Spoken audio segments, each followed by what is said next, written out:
Again, morning, everybody. Good afternoon. Thank you, everybody, for joining. We're holding here in the Gemara, Masechta Megillah, Daf Zayin Amud Beis, 7b. And we are in the middle of the discussion about Shalach Manas and Matanas Lavyonim, gifts of food to your friend and gifts of money to the poor. The Gemara was now saying over several anecdotes that pertain to both Matanas Lavyonim and Mishloach Manas, and in addition, also pertain to the Su'uda, the meal of Purim. And all three of them, although they are separate mitzvahs, they're all intertwined with each other. You could fulfill the mitzvah, all of the mitzvahs of Purim besides Megillah, Mishloach Manas, Matanas Lavyonim, and the Mishta, and the meal, all in one giving. If you're giving a meal to your friend who is poor, so you could do Mishloach Manas, you could do Matanas Lavyonim, and you could have your Mishta as well. And we'll see soon in the Gemara that there were two Amirayim, Reb Abaya bar Avin and Chanina bar Avin. They would switch. Good morning, Mr. Minsky. They would switch their meals with each other. They were very poor. They couldn't afford to do both Mishloach Manas and have a meal. So they would switch their meals with each other, and that's the way they would fulfill the mitzvah of Mishloach Manas.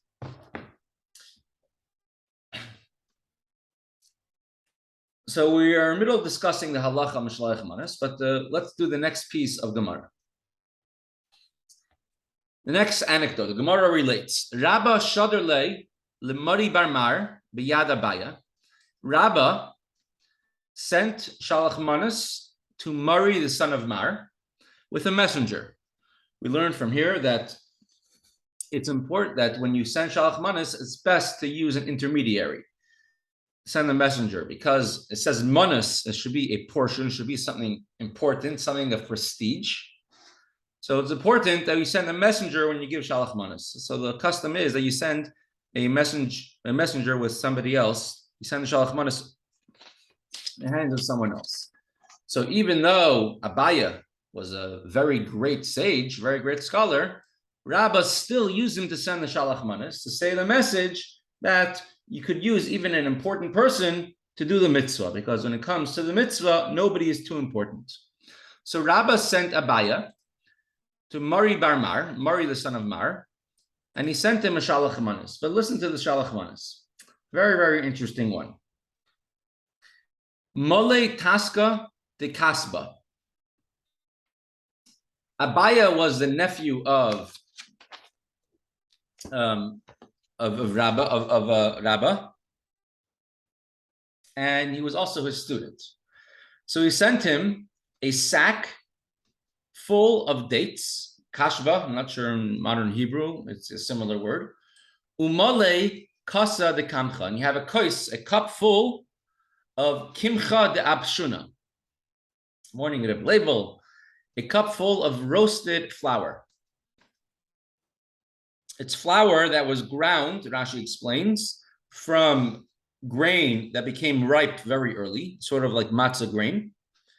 And the flour was roasted. So the flour is very sweet and will always stay sweet. And Rashi says, Masuk la'olam. So he sent him a cup of this flour and a sack full of dates. Now remember, the flour might be sweet, but the flour is not something that is readily edible. It's not something that you could eat right away. Amar lei, Abaya said to Rabbah, Hashta Amar Mari, now Mari will say about you, Ichakla'a Malka Leheve.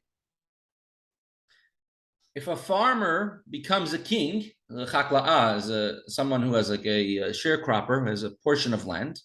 If he becomes a king, Dikula mitzavare leinachis, he still did not lower the basket from his neck. It was an expression saying Rabbah was a Rosh Yeshiva in Pumbedisa. Nevertheless, even though it was a Rosh Yeshiva in Pumbedisa, but he sent a very plain shalach manas, a cup of flour and a sack full of dates, because he was very poor, he was impoverished. So people usually assume that when a person goes up to a higher station in life, so then you throw away all your previous behaviors, which you had in the past. Abaye was telling Rabbah, you have now become the Rosh Yeshiva, the head of the yeshiva in Pumbedisa, very prestigious position, but you're sending Mari, Barmar, you're sending him ordinary shalach manas, ordinary commonplace items for shalach manas. According to your level of prestige, you should be sending him a more prestigious shalach manas. It's a very interesting anecdote. At one time, the Rebbe in the Rebbe's house on Purim, there will be shalach manas coming from the whole world. People will be sending left and right. And for some reason, people in Crown Heights also would send to the Rebbe many shalach manases. People made cakes, what they worked on for months with themes and beautiful stuff. And of course, different rabbis and rebbes, they sent shalach manas to the Rebbe's house. And one of the Rebbe's people who would help out in the house would take the shalach manas. There was a yeshiva student, which was fresh in yeshiva, a fresh Baal Tshuva, and he wanted to give shalach manas to the Rebbe, but he was a yeshiva student. He didn't have much money, so he went and he bought a bottle of water, I think, and an orange and a brown paper bag. And he went to the Rebbe's house and he dropped it off, and the Rebbe's assistant took it.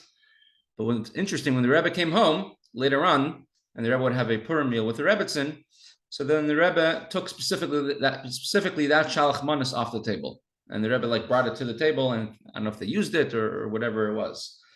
But meaning there are many fancy shalach manases, but what the Rebbe appreciated was a yeshiva bacher, went out of his way in order to do the mitzvah of shalach manas. That's what the Rebbe appreciated.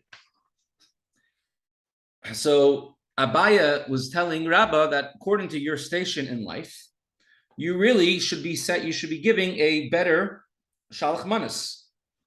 Even though you could fulfill your obligation, but you are the king, you are the rabbi in Pumbedisa, so it's fitting for you to send something important. Now, Rabbah did not really answer, in order to teach him that there's no need to splurge on shalach manas. On shalach manas, you're able to send simple things as well. Like we learned in the Rambam previously, it's better to splurge, to spend a lot of money on matanas lev yonim, giving gifts of money to the poor, as opposed to your shalach manas. So Rabbah did not answer back Mari Barmar. There's a certain shliach in Israel who wrote this article in Kfar Chabad many years ago, that this is when many Russians were immigrating to Eretz Yisrael, to Israel, and a lot of them were very poor. So they would give out food before Yom Tov. So before Pesach, there were lines that they would give out food packages to people. And so there was one older Russian person who always came religiously, and he came and he would take for himself and take for his whole family and his relatives. He would tell them to come as well and take. And of course, they would give him, happily potatoes and whatever, food packages that they would give out. And it happens one day, this older Russian gentleman, won a lottery in Israel. And, he won the lottery, but even though he won the lottery and he was very wealthy now, he still kept on coming to receive the food packages. Before Pesach, the shliach went over to him and says, could you help support, the food drive? They gave him, I think, 50,000 shekel or 20,000 shekel, a nice amount of money. And he says, I have just one favor to ask. So, sure, what do you want? He says, usually when we come to wait in the line for food, we have to wait and the line is very long. When we come, me and my relatives, could we come first in line, skip the whole line and go in the front? He says, sure, of course. And sure enough, this now very wealthy person came to collect, the food packages together with his relatives. And when they came, they made sure that he was first in line. We could skip the whole line. So this is an example of someone, even after they become very prestigious, they're still keeping the basket around their neck. What the farmer needs his lunch. So, but he has to work with two hands, so he keeps his lunch in a basket around his neck.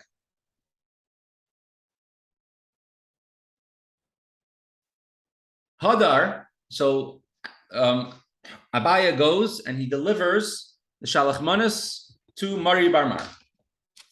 Hadar shalach lei. So Mari Barmar sent back to Rabbah. Shalach you Malay taska de zangvila, a sack full of ginger. Malay kisa de pilpilta aricha, and a cup of long peppers. There's one of the famous Mefarshim on the Rush is called Pipula Charifta, the sharp pepper. He sent him back a cupful of long peppers, a much more expensive gift. Mari Barmar sent back to Abaya, to Rabbah. Amar Abaya said to Mari Barmar, Hashta Amar Mar, now my master and my uncle, Rabbah will say, Ana Shadrile Chulya, I have sent him sweet items. The EU shaduli chorfa, and he sent me back sharp items. He sent me back. I sent him sweet flour and dates, and he sent me back sharp long peppers and ginger. Well, ginger is also very sharp. So that's what he's sending back to me. But from here we see that everybody should send what they could. There's no obligation to send one thing or the other thing. The Gemara does not mention that Mari Barmar sent back to Rabbah using Abaya as a messenger, because it's possible that Mari Barmar did not want to use a Talmid Chacham, a Torah scholar like Abaya, as a messenger. Rabbah used Abaya because Abaya was his nephew and Abaya was also his student. So perhaps Mari Barmar did not want to use Abaya as a messenger. The Gemara in Masechta Psachim says, the Gemara is very interesting. It goes through different foods, and it says every single person is built differently. Some people are good one type of food, or other type of food is not good for the other person. But it says that two examples are ginger, zangvil, and papilla richta, long peppers. That for everybody, it helps. It's good for everyone. Amar Abaya. Now here's a very interesting anecdote. Anybody's ever hungry? Amar Abaya says, Ki nafki mi beimar. When I left the house of the master, meaning of Mari Barmar, on Purim, after having dropped off the Shalach Manas, Hava Savana. I was already very full. I was satiated, meaning I ate my fill over there. And we'll see what this Gemara means. Chassam Sofer has a wonderful explanation in this Gemara. Kimati lahasam, when I reached when I left the house of the house of Rabbah to go to Mari Barmar, I was full already. When I reached the house of Mari Barmar, krivuli, they brought to me, they served me shitin tsai, 60 plates, the shitin mini kedera, of 60 types of cooked dishes. Achli blahu shisin plugi, and I ate 60 different types of food. It says in the Versailles that they had the crazy type of feasts, and they had 14 courses. Here they gave him 60 courses, 60 plates of cooked food, and he ate 60 pieces, a piece from each one. So we see it's a mitzvah to eat a big meal.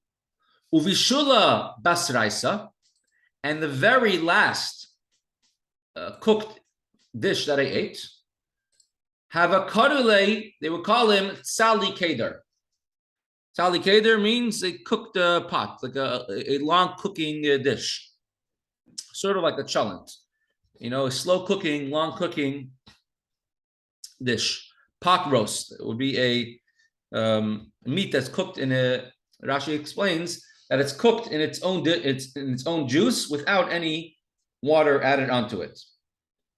So it's called tzli, like a roasting, because it's a type of roasting, because even though it's in a pot, but it's only the metal, there's nothing else in the pot but the but the roast and no water. Uvoi lemichas tsa abasra. But I was so hungry still, even after eating 60 dishes and coming satisfied, that I wanted to eat, or mechas means to chew. I wanted to chew on the plate afterwards, in which the food was served. Rashi says that when your koisis means you're chewing, it's called a chila shlekedarka, eating in a not normal type of way. And Marsha says that perhaps the food, the plates on Purim were made out of an edible type of food, an edible type of dish. Remember, pastries used to be able to order edible bowls made out of bread. So Abaya wanted to eat the plate itself. There's many things today that are edible. There's edible paper. I know many bakeries that they take paper and they're able to print on it pictures, logos, and they put it on top of cakes. And it's edible. It's made out of sugar. And the ink is edible also. And needs a hechsher on the ink and a hechsher on the paper. So he was so hungry that he wanted to eat the plates as well. So perhaps the plates were made out of edible things. Amar Abaya. Says Abaya. Hainu da Amri Inchi. This explains the common saying that people say. Or it's illustrative. Kafin Anya v'lo yada. Anya means ani, a poor person. Kafin, we say on Pesach, Dichvin is hungry. So the hungry person, the poor person is perpetually hungry. V'lo yada, and he doesn't even know that he's hungry. So too, Abaya says that I left Rabba's house thinking I'm full, but then I came there and realized I was so hungry. I didn't even realize I was hungry. A poor person not knowing where they're going to get the next meal from. So always is perpetually, whenever they see food, they're going to eat right away. And so Abaya was in Mari Barmar's house, ended up eating 60 cooked dishes. Ninami, or another reason why I ate so much, not because I was hungry, but rather, and this is a famous line, not just in not just in Gemara, but in Jewish life in general.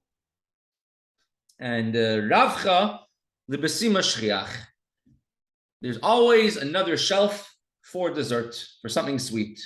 Meaning you could be full, but when you see something sweet, suddenly your stomach could expand and you have room for it. You ever go to a house, a simcha, you're full, and suddenly they bring out the dessert table, the whole smorgasbord. Suddenly you have a new appetite, you could eat again.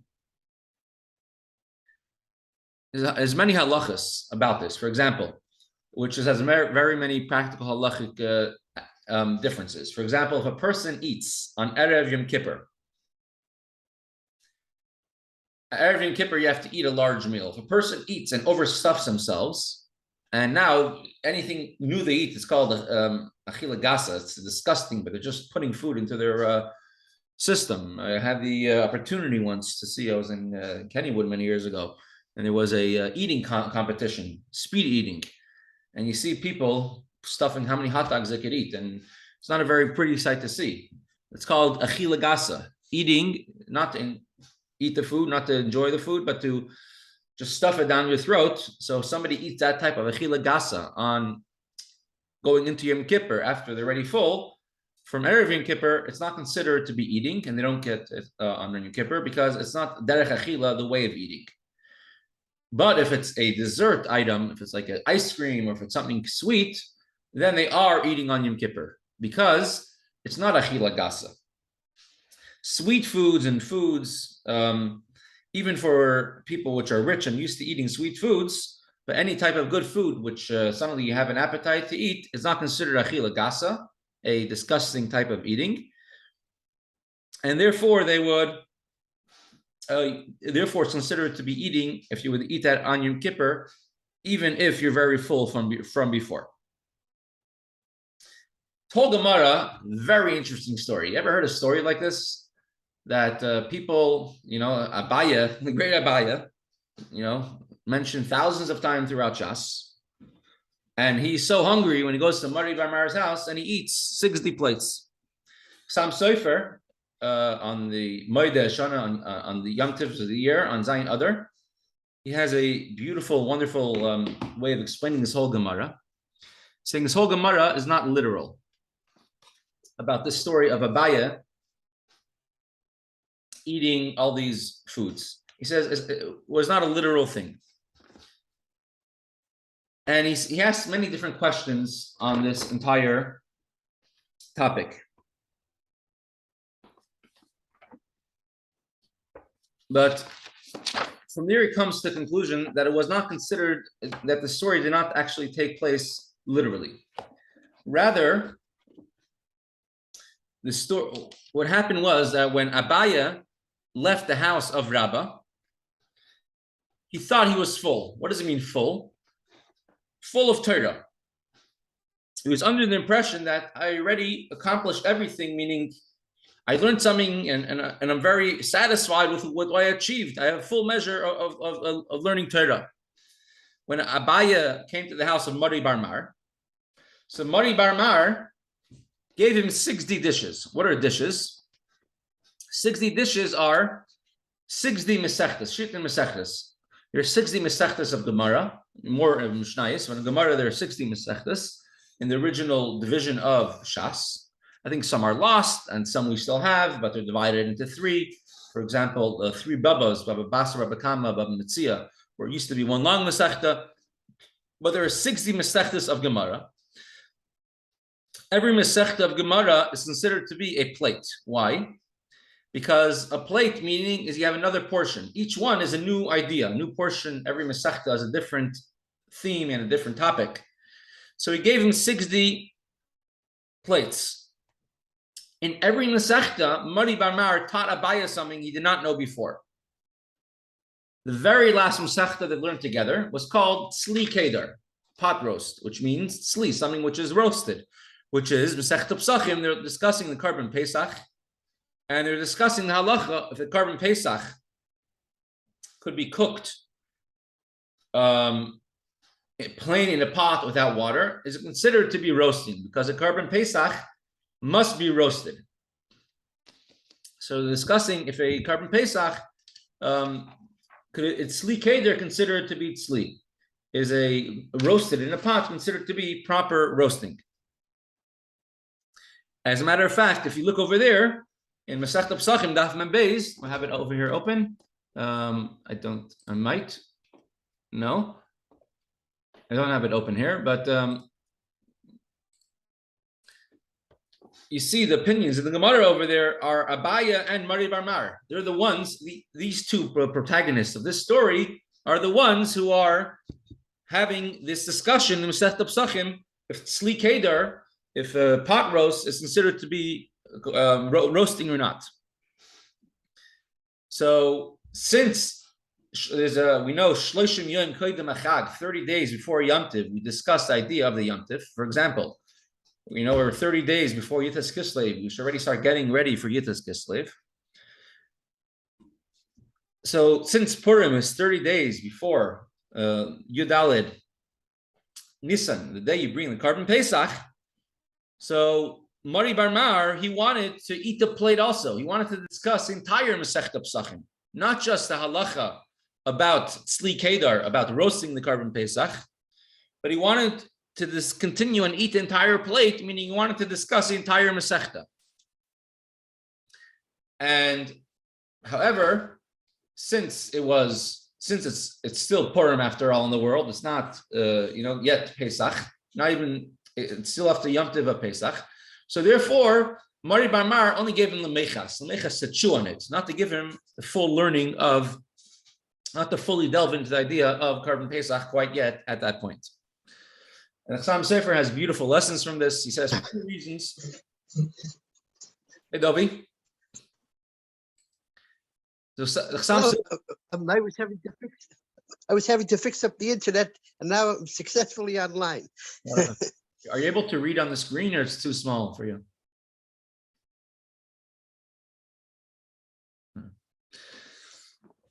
But so the Chassam Sofer talks about why did Abaya think that he was full. He says he left Rabba's house feeling full. It could be for two reasons. Either because they're unaware of what they're missing. I know everything. For example,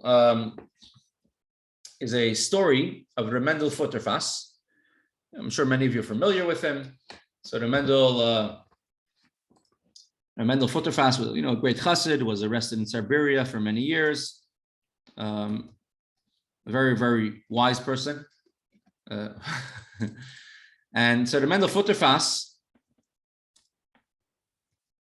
when he was a very active and lively. So even as a little child, when he's very young and he went to yeshiva in the town of Lubavitch, he wasn't, to say the least, he wasn't the most diligent person sitting and learning. Here's a Remendel Futterfass. Some of you might even remember him. I don't know if he came to Pittsburgh or not, but he was a great chassid, passed away in Tafshin Hey, 1995.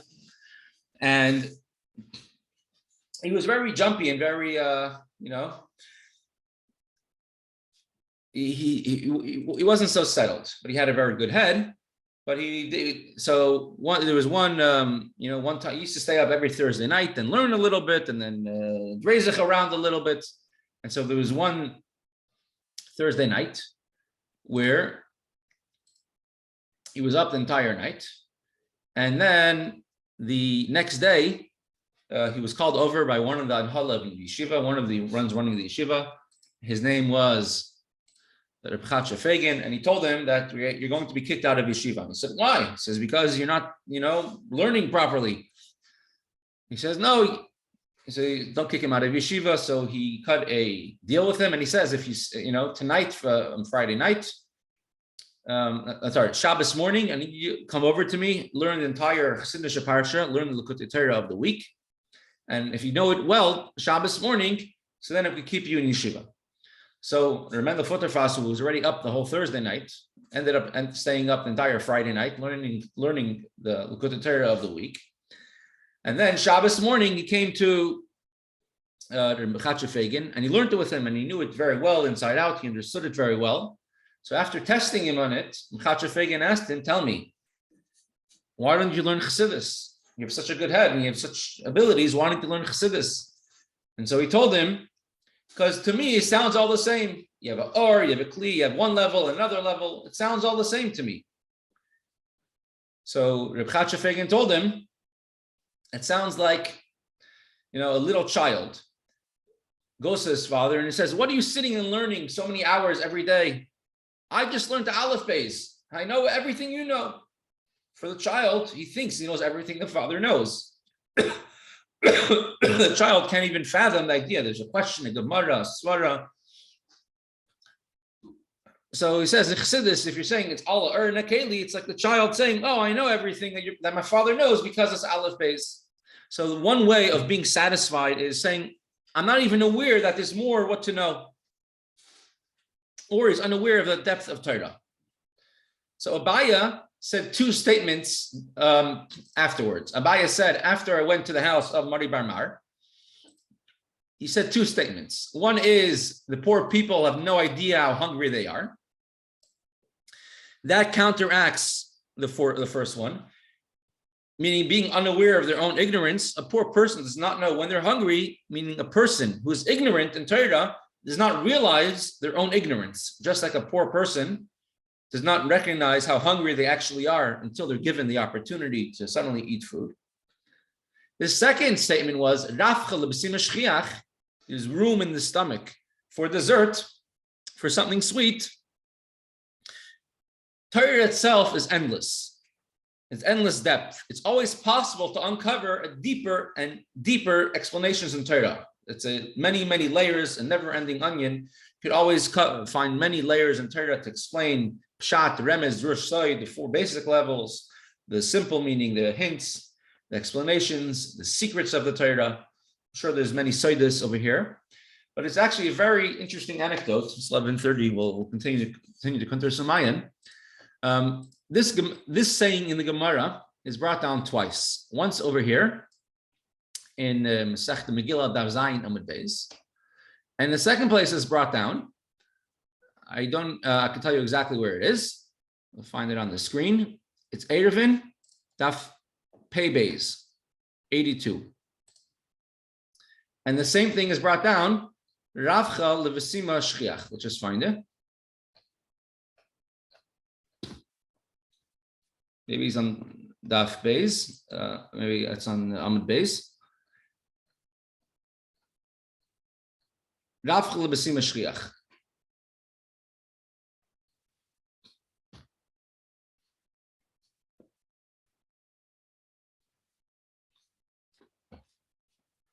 Which is such a thing in Gemara called.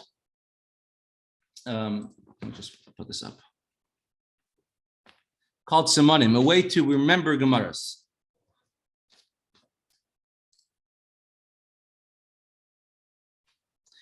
A easy siman to remember this, and this my teacher told me this. Here it is. This is what the discussion, whatever the discussion of the Gemara is over there. But this is what the people say. There's always room for sweets. Meaning that on Shabbos, you eat more than you eat on a weekday because on Shabbos, you're also eating more sweet food. It's on Erevin Hatzvi-Bais. A siman to remember where it is Erevin means something sweet. And Hatzvi-Bais stands for fetter boich, a fat stomach. So it's an easy way to remember where it is. Many times you want to remember where something is, you make a siman, a way to remember it. And usually the more outlandish the siman, the way you're remembering the Gemara is, so that's you remember. So I remember this saying that we have here in Megillah is in Erevin Hatzvi-Bais. Why? Because Erevin is something sweet and Hatzvi-Bais is fetter boich. So although I don't, never really went through that Gemara, but still remember it. And I remember this already from Shegimel Masifta, equivalent of 11th grade. So the idea in general, if you want to remember your learning, you should make a siman, a way to remember. It will stop the Gemara. We'll continue with over here with Kuntres Umaayon.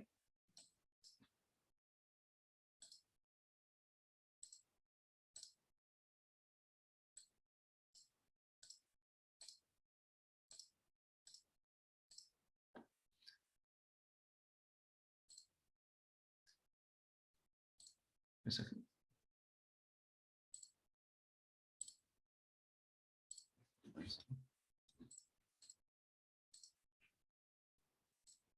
Here it is. Here it is. I hope you can see it both on the screen. All right. So we're discussing there's two ways how klipa, the forces of impurity, get its chayas, get its life sustenance. One is from, we said, like being like the dogs get the leftovers from the king's palace, from the king's feast, the very, very end of the spectrum. And one is from what's called a way of makif, where everybody could receive.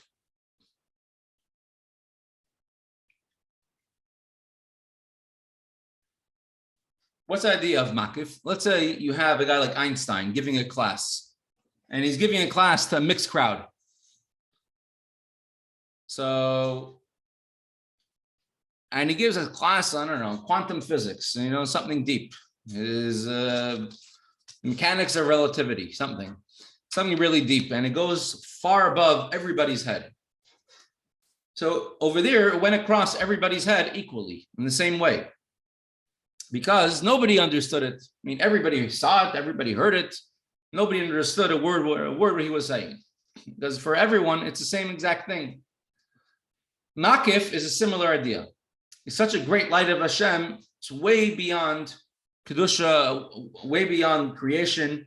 So holiness and unholiness, Kedusha and Klipa, are able to receive equally.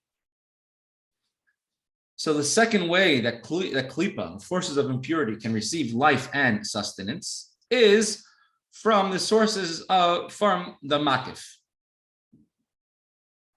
Hashem himself is the same before creation and the same after creation. Nothing changed in Hashem.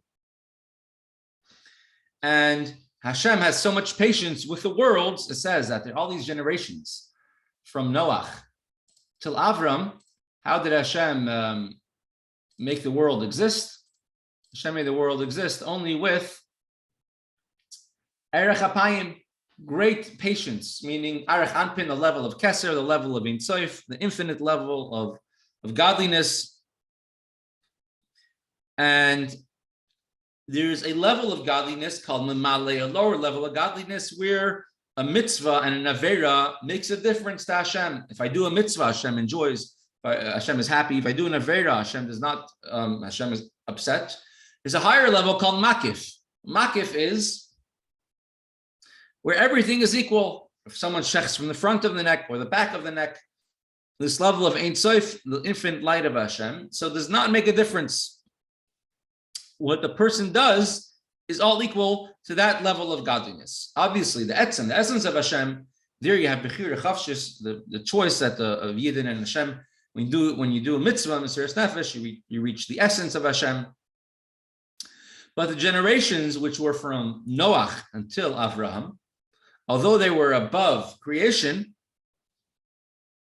although they were doing things to make Hashem angry, they were still able to receive from Hashem.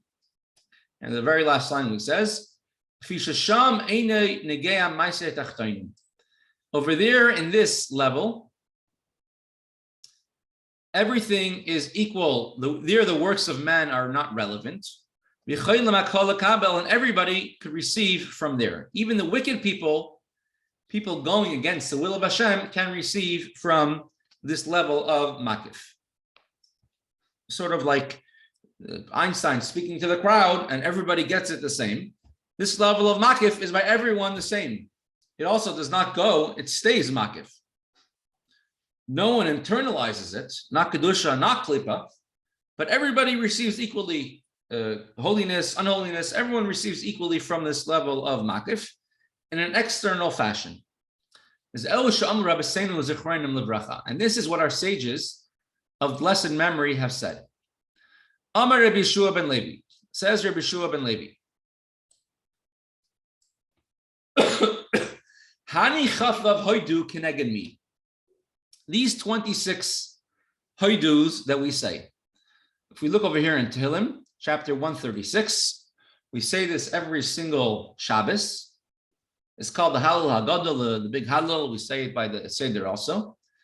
We have a chapter of Tehillim which has 26 psukim, 26 verses. Each one ends with Kilo Olam Chastai. For his kindness is everlasting. We say, Hoidlo Hashem Kitav, Kilo Olam Chastai, Hoidlo Kelekim, Kilo Olam Chastai. We go through every single one of these, saying Kilo Olam Chastai, and there's 26 psukim. Thanks to Hashem, give thanks to the God of heaven, for his kindness is everlasting. Hashem killed the mighty kings, for his kindness is everlasting.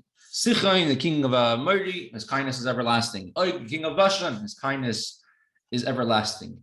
It's 26 psukim. Matter of fact, this pasuk over here, Hashem does miracles alone. I mean, he himself, only miracles are so great that only Hashem himself is aware of the breadth of the miracle, for his kindness is everlasting. The stories of the Baal Shem Tov, stories of the Rebbe, where in the night of the Seder, they would repeat these psukim, this pasuk over and over, and different miracles happened that night. For example, this pasuk over here, my father was once by the Rebbe Seder at the end, when they're up to Nirtza, and the Makri was saying, the one reading the Haggadah out loud, said this pasuk out loud, and the Rebbe told him to repeat it a second time, and he repeated it this pasuk a second time. The Rebbe told him to repeat it a third time, and he repeated it a third time. And later on, they found out that there were 3 big miracles happened that night in Eretz Yisrael. There was like a terrorist attack that was foiled, etc. So there's 26 psukim, and they all end off Kilo Olam Chastai, for his kindness is everlasting. So the Gemara in Psachim asks, why are there 26 psukim? So it's Keneged corresponding to Chavav Dairis, the 26 generations, Shabara Kadosh Baruch Hu Be'olamai, which Hashem created the world, Lo Nasan Lehem HaTorah, which Hashem did not yet give the Torah.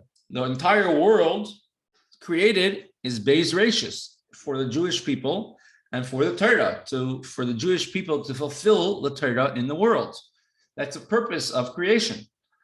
And for 26 generations, the world was not, the world did not receive the Torah. 10 generations from Adam until Noach, then the flood. 10 generations from Noach till Abraham, that's 20. And then Yitzchak, Yaakov, Levi, Kahas, Amram, Moshe Rabbeinu. So 6 more generations. So there are altogether 26 generations before the Torah was given into the world. So what's the world doing for so long? How is it existing if there's no Torah to keep it going? We know that the Torah cannot exist, the world cannot exist unless somebody somewhere in the world is learning Torah at that moment. That was one of the merits of the Baal Shem Tov's father, Reb Eliezer, why he was very old, the age of 100, when he didn't have children and he merited to have children, was that was one time, the night of Purim, and Jews around the world were busy with their meal of Purim, and there was one moment when he was the only one learning in the world learning Torah at that point, and therefore he merited to have a son, the Baal Shem Tov. That was one of his merits. So for 26 generations, there was nobody sitting and learning Torah. So how did the world exist? And the world existed with the chesed, with the kindness of Hashem. So because of those 26 generations, that's why there are 26 verses in this chapter of Tehillim, in Kuf Lamed Vav, which conclude with Kila Olam Chasai, V'hainu, which means Sh'afalpin Shahayu Ovdei Avodah Zara. Although these generations were idol worshippers, it says like generation of Enosh. It says during his time, Hashem flooded the world 1/3 with water, and he was a generation before Noach, several generations before Noach. I think he was a 4th generation.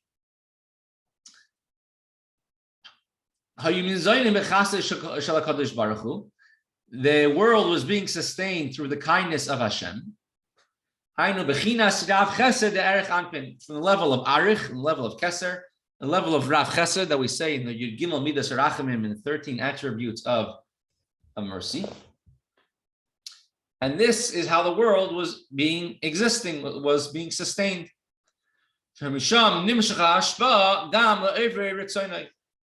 From there, the kindness, Hashem's bounty, was given even to those who violated Hashem's will. Even the people which served idols and the people of Sodom, they all received everything from Hashem's will. And as a matter of fact, they lived very long life and they didn't have to work at all because the world was always a good temperature. Things grew by themselves. There were no thorns. And they had a good life, all from the kindness of Hashem. This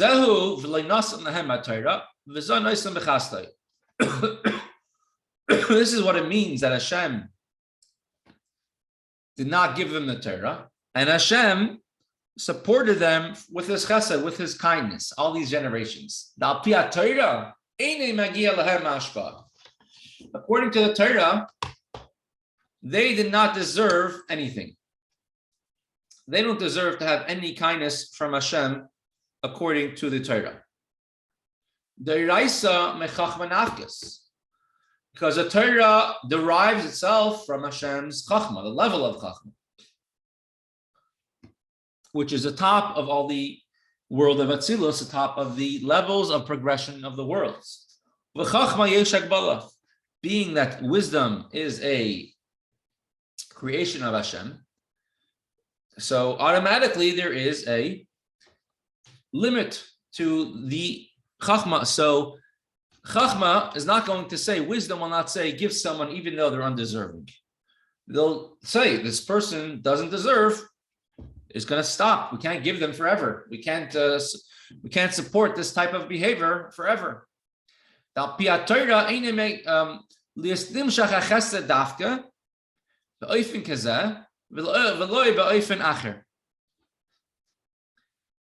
according to the Chachma of the Torah, at times there is recipients are deserving, and they will receive the sustenance of life from Hashem.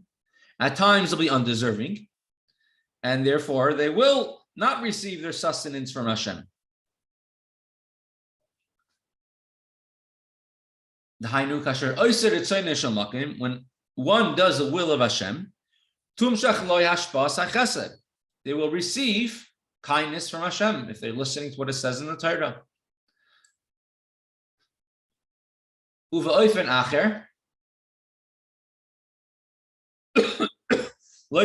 And if he does it differently, if a person goes against Hashem's will, Torah says, Chachma, wisdom says that you will not receive chesed, kindness from Hashem.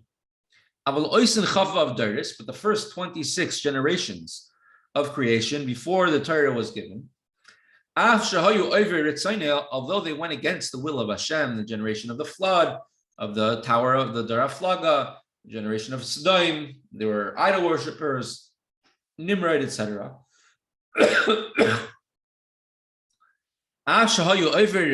Even though they transgressed, they went against Hashem's will, they received their bounty, they received their life from Hashem. Not according to the measuring stick of Torah. They received everything from Hashem's kindness, the idea of Rav Chesed, the great kindness from Hashem, which comes as a result of the kindness of Hashem. So, Kitzer, the summary, bullet points. Yenikas Asetar Achra. The other side, Klipa, the powers of impurity, they receive their nurture from two different ways. Aleph, first of all, which is a pirush of Rashi, which from many tzimtzum, from many contractions, condensations of the light, meaning like being thrown, like the bones being thrown out the window. And that's how the dogs receive their sustenance. Klippa receives from the dregs and the sediments, not going to Kedusha. And therefore, they're happy to receive, when a Jew sins, to receive the pneumius, the inner thing of the Jew. They, second of all, they receive from the supernal encompassing light, from the makif of the Eibishter. Hasara doris min Adam v'Noach.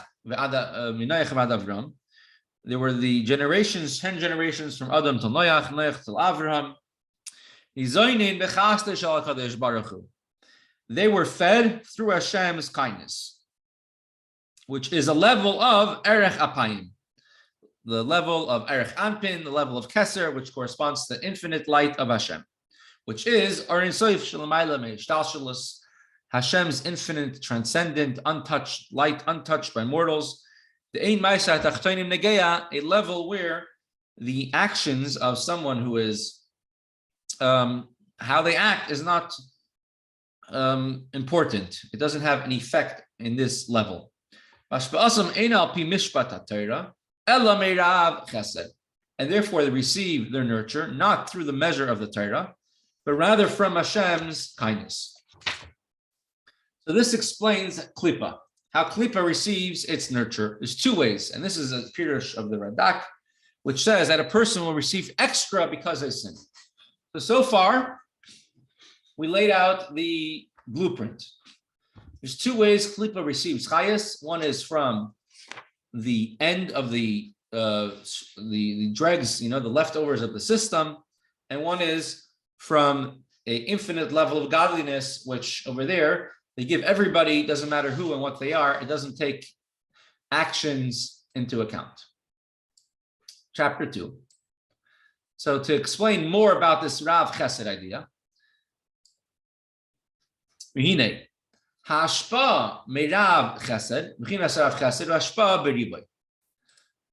idea of Rav Chesed is receiving a lot. When one receives from the makif, from the essence of Hashem, one receives very, very much. For example, all those generations, which were until the time of the giving of the Torah, they had very long lives until the time of the Mabul. People lived 800-900 years. Things grew very big. The weather was always good, and many, many more, examples. People were very large as well. That's what happened during the time when the world was receiving its vitality, its sustenance from Rav Chesed, from the Makif of the Eibishter.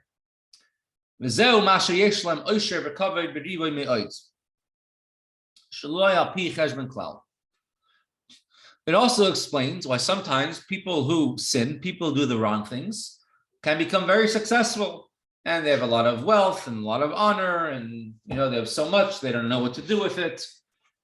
Which, does this make sense? Many people get upset. This doesn't make sense. I do so much good and I don't receive anything, or this and this happened to me, and this other person who is a nothing, who's really not deserving, and they get so much. When one receives from Makif of the Eibishter, so it's possible that it could receive very much what they don't deserve. As it is written in Koheles by Moshe by Shlomi HaMelech, Ki ein Maaseh v'cheshbon v'das v'chachma b'sha'al. Sha'al means like purgatory, Gehenna. There's no works, no reckonings, no knowledge, no wisdom. V'hainu, meaning someone who's going down to Sha'al, going down to Klippa, shemekablim sheloi al pi cheshbon. They receive without any reckoning whatsoever. Even though they don't deserve it, when you receive from Makif, they don't ask if you deserve or not. You just receive. Hine, Isa v'ma'odei ar. Ma'odei ar is a sefer of Kabbalah. It's quoted it's quoted many, many times in Chassidus. It is written by a Talmud, Meir ben Khalifa. He was, about the time of the Baal Shem Tov, but he lived I think, in Morocco, and then afterwards in Eretz Yisrael.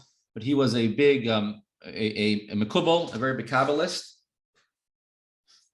and he was especially proficient in the Arizal and Reb Chaim Vital. He was born in Poland, and at age 13, he was sent to Eretz Yisrael, and he already started learning Kabbalah from the students of the Arizal who were living then. And he started putting together and the writings of the Arizal. He was the one who found many of the writings of Reb Chaim Vital. And he was the one who first put together many of the Sfarim of the Arizal.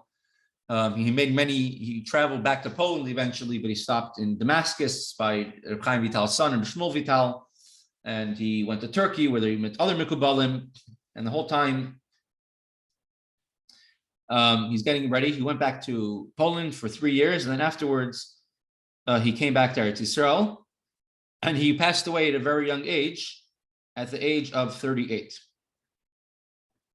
But much of the foundations of how we learn the Arizal, we learn from Meir, and he learned his way from the student of the Arizal, Yaakov Tzemach.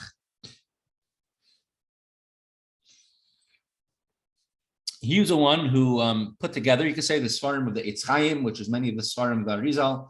He just found many writings from Chaim Vital, but he's the one who put them together in the Eitz Chaim, the Pri Eitz Chaim, and the Tamei HaMitzvos. So Ma'arei Ar is brought down very often in Chassidus, and it says on the pasuk, Cheshbon nikra chachma al shem hamachshava. Cheshbon means a calculation. Bilam, where is it over here? We'll go back to Alatara. Bilam says, "Al kain yomru hamoshlim bayu cheshbon." Therefore,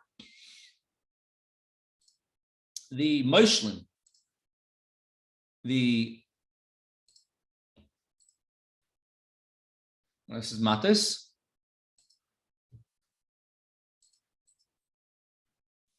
Here it is. No, next one.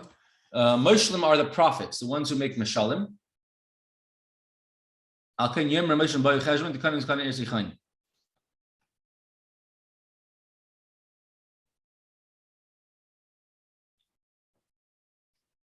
Here it is.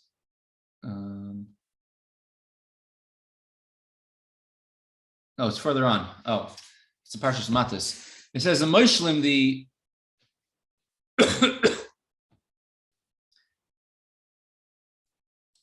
where is Maamar?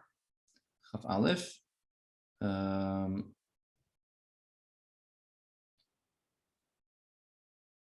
Here it is.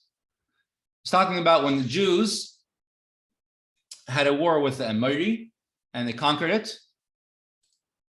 And it says, Al kain yemir al moshel bayu cheshbon. Therefore, those who speak in Proverbs, which is going on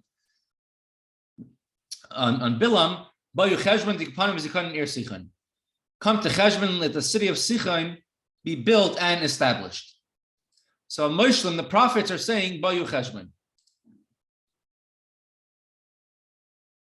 About this war, which Sichon won Moav, it says that Bilam cursed Moav, and therefore Sichon was able to win Moav because the Jews would not make a war with Moav.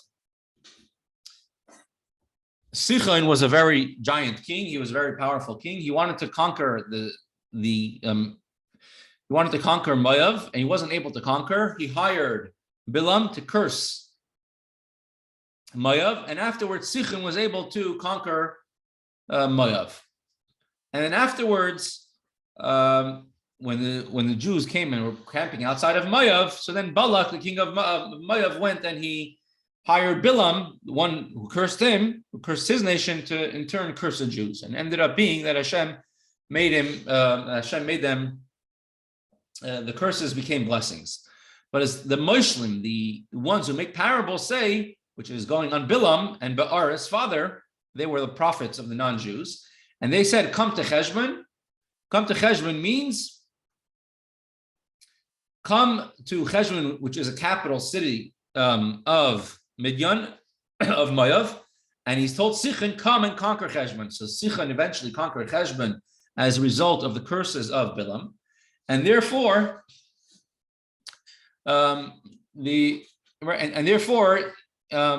later on, Balak wanted to hire Bilam, saying, "I know your curses work." He wanted to curse the Jewish nation.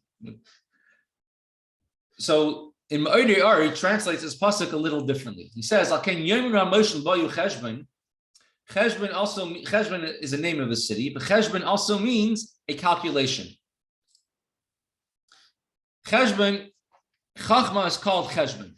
If you remember right before, we had a word, we had the pasuk says, Ein Chachma ve'ein Tfuna ve'ein Cheshbon b'Sha'ol. In Sha'ol, in Klippa, there is a Ma'aseh v'Cheshbon das v'Sha'ol. In the level of Gehenim, in the level of impurity of Klippa, there is no Cheshbon. What do you mean no Cheshbon? There is no calculation, we said. There is no Chachma. They receive even though they don't deserve. In Ma'arei Ar, he writes, when it says, therefore, Bilam said, come to Cheshbon, the Gemara says, Bayu v'nachshav cheshbono shel olam. Schar mitzvah, hefsed mitzvah neged schara, schar aveira neged hefseda. Let us calculate every single, let us make a calculation of mitzvahs and aveiros. Let us calculate what we gain from a mitzvah versus what we lose from doing the mitzvah. Now let us calculate what we lose from doing an Avera versus what we gain from doing a mitzvah, or what we gain from doing the Avera. So when a person makes a calculation, it's called a cheshbon. The Rebbe gave a very famous sikha called Boyu Nachshev Cheshbon Shel Olam, to make a calculation, which it's a very big thing. Boyu Cheshbon, to come and make a calculation. It's a very important thing that every once in a while, it says every Thursday night, or at least every Erev Rosh Chodesh, one should make a calculation, cheshbon nefesh, where they're holding and what they're doing. So, shukayach for joining. And Amir Hashem will continue tomorrow, same time.